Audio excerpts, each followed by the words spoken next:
이른 아침 하나님을 예배하는 자리에 기도의 자리로 나오신 성도님들을 환영합니다. 우리 함께 신앙 고백 하나님께 올려드림으로 새벽 예배 시작하도록 하겠습니다. 전능하사 천지를 만드신 하나님 아버지를 내가 믿사오며 그 외아들 우리 주 예수 그리스도를 믿사오니 이는 성령으로 잉태하사 동정녀 마리아에게 나시고 본디오 빌라도에게 고난을 받으사 십자가에 못 박혀 죽으시고 장사한 지 사흘 만에 죽은 자 가운데서 다시 살아나시며 하늘에 오르사 전능하신 하나님 우편에 앉아 계시다가 저리로서 산자와 죽은 자를 심판하러 오시리라. 성령을 믿사오며 거룩한 공예와 성도가 서로 교통하는 것과 죄를 사하여 주시는 것과 몸이 다시 사는 것과 영원히 사는 것을 믿사옵나이다. 아멘. 찬송가 357장 주 믿는 사람 일어나 함께 찬송 부르겠습니다.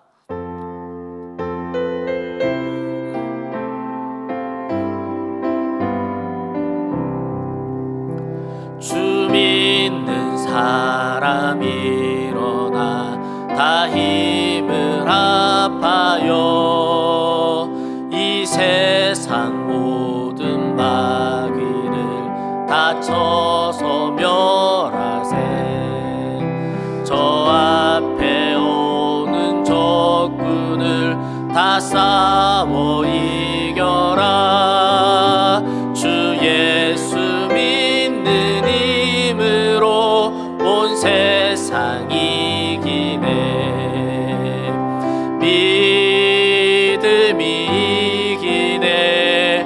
믿음이 이기네. 주 예수를 믿음이 온 세상 이기네. 온 인류 마귀 계율로 큰 죄에 빠지니 진리로 띠를 띠고서 늘 기도드리세. 참 믿고 의지하면서 겁없이 나갈 때 주 예수 믿는 힘으로 온 세상 이기네. 믿음이 이기네. 믿음이 이기네. 주 예수를 믿음이 온 세상 이기네. 끝까지 이긴 자에게 흰 옷을 입히고 또 영생복을 주시니 이리세. 이 어두운 세상 지나서 저 천성 가도록 주 예수 믿는 힘으로 온 세상 이기네. 믿음이 이기네. 믿음이 이기네. 주 예수를 믿음이 온 세상 이기네. 오늘 함께 묵상하신 말씀은 누가복음 9장 37절에서 43절 상반절 말씀까지 함께 묵상하도록 하겠습니다. 제가 봉독하겠습니다. 이튿날 산에서 내려오시니 큰 무리가 맞을세. 무리 중에 한 사람이 소리질러 이르되 선생님 청컨대 내 아들을 돌보아 주옵소서. 이는 내 외아들이니이다. 귀신이 그를 잡아 갑자기 부르짖게 하고 경련을 일으켜 거품을 흘리게 하며 몹시 상하게 하고야 겨우 떠나가나이다. 당신의 제자들에게 내쫓아 주기를 구하였으나 그들이 능히 못하더이다. 예수께서 대답하여 이르시되 믿음이 없고 패역한 세대여, 내가 얼마나 너희와 함께 있으며 너희에게 참으리요. 내 아들을 이리로 데리고 오라 하시니 올 때에 귀신이 그를 거꾸로 뜨리고 심한 경련을 일으키게 하는지라. 예수께서 더러운 귀신을 꾸짖으시고 아이를 낫게 하사 그의 아버지에게 도로 주시니 사람들이 다 하나님의 위엄에 놀라니라. 아멘. 어찌하여 쫓아내지 못하였나? 라는 제목으로 함께 말씀 나누도록 하겠습니다. 예수님은 가이사랴 빌립보 지역에 웅장하고 화려한 판신전 앞에서 예수님은 제자들의 신앙을 점검하셨습니다. 베드로를 필두로 한 제자들은 예수님을 그리스도라고, 메시아라고, 구원자라고 바르게 신앙 고백했습니다. 그 신앙 고백 뒤에 예수님은 십자가의 고난과 죽음과 부활에 대해서 말씀하셨습니다. 그리고 변화산에 올라 하나님의 외아들이신 예수님이 모세와 엘리야와 더불어 당신의 죽으심과 부활하심에 대해서 이야기 나누셨습니다. 예수님의 십자가는 우리를 구원하는 유일한 길입니다. 예수님의 십자가는 부활의 영광으로 이어집니다. 부활의 영광을 위해서 예수님을 따르는 제자들은 자기를 부인하고 자기 십자가를 지고 예수님을 따라야 합니다. 산 위에 영광스럽게 변모한 하나님의 외아들이 있었다면 산 아래에는 귀신에 사로잡혀 하나님의 형상이 망가진 한 외아들이 있었습니다.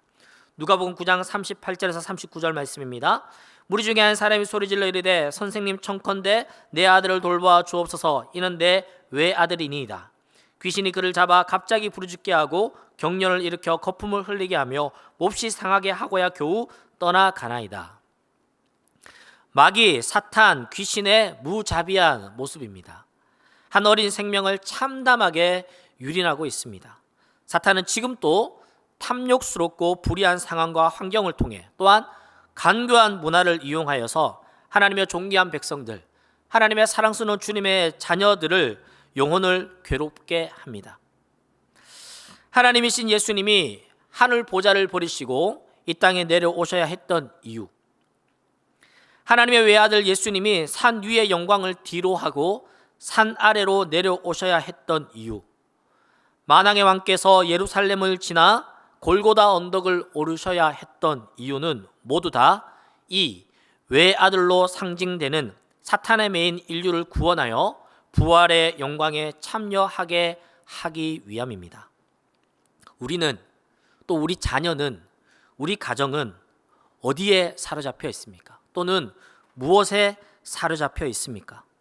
사탄은 끊임없이 우리를 사망에 잡아 묶어 두려고 합니다.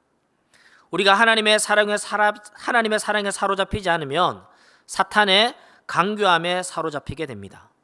우리와 우리 자녀와 우리 가정이 예수님의 은혜와 능력으로 사탄에게 사로잡힘에서 해방되어 오히려 하나님의 사랑과 은혜에 사로잡히게 되기를 소망합니다. 귀신에 사로잡힌 외아들을 고쳐주고자 제자들이 부단히 애를 썼지만 허사였습니다. 누가복음 9장 40절 41절 말씀입니다. 당신의 제자들에게 내쫓아 주기를 구하였으나 능히 못하더이다. 예수께서 대답하여 이르시되 믿음이 없고 패역한 세대여, 내가 얼마나 너희와 함께 있으며 너희에게 참으리요, 내 아들을 이리로 데리고 오라 하시니. 제자들은 참 무기력한 모습을 보여줬습니다. 이미 누가복음 9장 1절에서 귀신을 제어하고 병을 고치고 복음을 전하는 능력과 권위를 제자들에게 주셨습니다. 그래서 그들은 귀신을 쫓아내고 병을 낫게도 하고 하나님 나라를 전파하는 사역을 해보았던 경험이 있는 제자들입니다. 그런데 이번에 외아들을 괴롭히는 귀신을 쫓아내지는 못했습니다. 예수님은 그 이유를 제자들이 믿음이 없기 때문이라고 책망하셨습니다. 믿음이 없으면 아무것도 할 수 없습니다. 예수님도 그분을 믿지 않는 지역에서는 능력을 행하지 않으셨습니다. 예수님의 권능과 하나님의 위엄을 믿을 때에 능력 있는 삶을 살 수가 있습니다.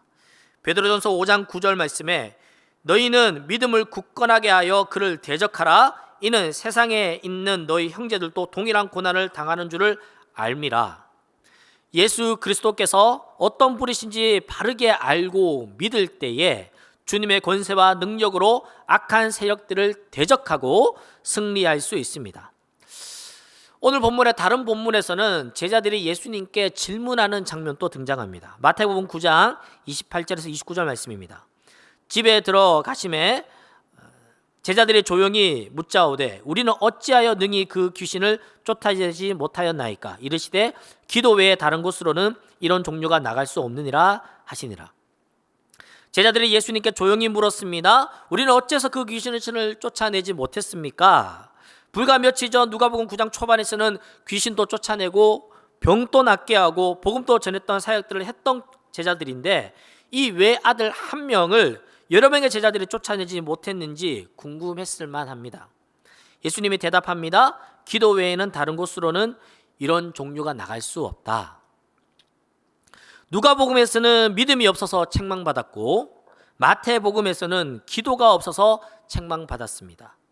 누가복음에서의 믿음과 마태복음에서의 기도는 어떤 상관관계가 있을까요? 믿음이 무엇입니까? 예수 천당 불신 지옥이라고 외치는 전도자들이 있습니다. 예수님 믿으면 천국 가고 믿지 않으면 지옥 간다라는 말이죠. 그렇다면 우리가 믿는다라는 것이 무엇입니까? 그 믿음이 무엇이기에 우리를 천국으로 이끕니까? 예수님은 하나님의 외아들로 이 땅에 오셔서 우리의 모든 죄를 대신하여 십자가에 못 박혀 돌아가셨으나 사망 권세를 이기시고 부활하사 하늘에 오르시고 지금도 천국에서 이 땅을 성령을 통해 통치하고 계신다라는 사실을 믿는다라는 것, 즉 예수 그리스도만이 우리의 구원자 되신다라는 것을 믿는 것이 바로 믿음입니다. 그렇다면 기도는 무엇입니까? 우리는 기도를 언제 합니까? 아침에 일어나서 양치할 때 기도하십니까? 아침에 일어나서 세수하고 설거지할 때 기도하십니까? 아마 그때는 기도하지 않을 것입니다. 그렇다면 언제 기도하죠? 어려운 문제를 만났을 때, 내가 해결하지 못한 사건을 만났을 때 우리는 하나님께 어김없이 기도합니다. 즉 기도란 나의 연약함을 고백하고 하나님을 의지하고 나의 모든 것을 하나님께 의탁드리는 것, 그것이 기도입니다. 또한 기도라는 것은 그분 앞에 나아가 나의 고백을 올려드리기보다 당신의 음성을 듣고 당신의 주장에 설득당하고 순종하는 것이 바로 기도입니다. 제자들은 믿음 없음과 기도 없음에 대해서 책망받았다라는 것은 제자들이 믿음의 실체인, 믿음의 대상인 예수 그리스도에 대해서 바르게 알지 못하고 바르게 의지하지 못했던 것입니다. 어쩌면 지난번은 귀신을 쫓아내었던 경험이 있었기 때문에 나의 경험을 의지했을런지 모릅니다. 우리 삶의 크고 작은 어려움과 사건들을 만나게 될 것입니다. 그때는 기회입니다. 어떤 기회일까요? 하나님 앞에서 나의 믿음을 점검할 수 있는 기회입니다. 하나님이 내 인생의 모든 문제의 해결자 되시고 구원자 되신다라는 그 신뢰를 바탕으로 하나님을 의지하고 의탁드리며 하나님의 방법을 묻고 그 음성에 설득당하여 순종하는 것입니다. 말씀을 맺습니다. 사탄은 성도들의 삶을 탐욕과 불의로 사로잡아 사망의 그늘 아래 묶어두려고 합니다. 예수님이 우리를 사단의 탐욕과 불의와 사망에서 우리를 해방시켜 주셨습니다. 우리와 우리 자녀와 우리 가정이 예수님의 은혜와 사랑에 사로잡히기를 소망합니다. 어찌하여 우리는 그 귀신을 쫓아내지 못하였냐라는 질문에 믿음이 없어서, 기도가 없어서 그렇다라고 책망하셨습니다. 우리 삶의 크고 작은 문제들을 만나게 될 때에 우리는 누구를 의지합니까? 우리는 무엇을 의지합니까? 그것이 우리 믿음의 성적표인 것 같습니다. 사건 앞에서, 어려움 앞에서, 문제 앞에서 주님을 크게 보고 주님을 의지하며 주님께 엎드려 기도함으로 주님께 끝까지 믿음으로 순종하며 나아가는 믿음의 사람들 되기를 소망합니다. 기도하겠습니다. 하나님, 우리 삶에 종종 만나게 되는 크고 작은 사건과 문제들 앞에서 우리는 어떤 반응을 보입니까? 하나님, 문제들을 만나면 가장 먼저 우리는 누구를 생각하고 무엇을 의지하고 있습니까? 그 대상이 우리의 신앙의 대상일진데 무슨 일을 만나도 예수 의지하는 우리들 되게 하옵소서. 사탄의 탐욕과 불의에 사로잡히지 않고 주님의 은혜와 사랑에 사로잡히는 우리들, 우리 자녀들, 우리 가정들 되게 하옵소서. 크고 작은 갈등들을 겪지만 항상 결국 주님을 선택하는 믿음과 기도의 사람들이 다 되게 하여 주옵소서. 예수님의 이름으로 기도드립니다. 아멘. 우리 이렇게 합심 기도했으면 좋겠습니다. 나와 우리 자녀와 우리 가정이 사탄의 탐욕과 불의에서 해방되어 하나님의 은혜와 사랑에 사로잡히게 하옵소서. 크고 작은 삶의 문제들 앞에서 우리의 구원자이신 예수님을 믿고 의지함으로 끝내 승리하는 믿음의 사람들 되게 하옵소서. 우리 함께 기도드리겠습니다. 사랑해 주님 감사합니다. 이 아침에도 주님 말씀을 들고 나아가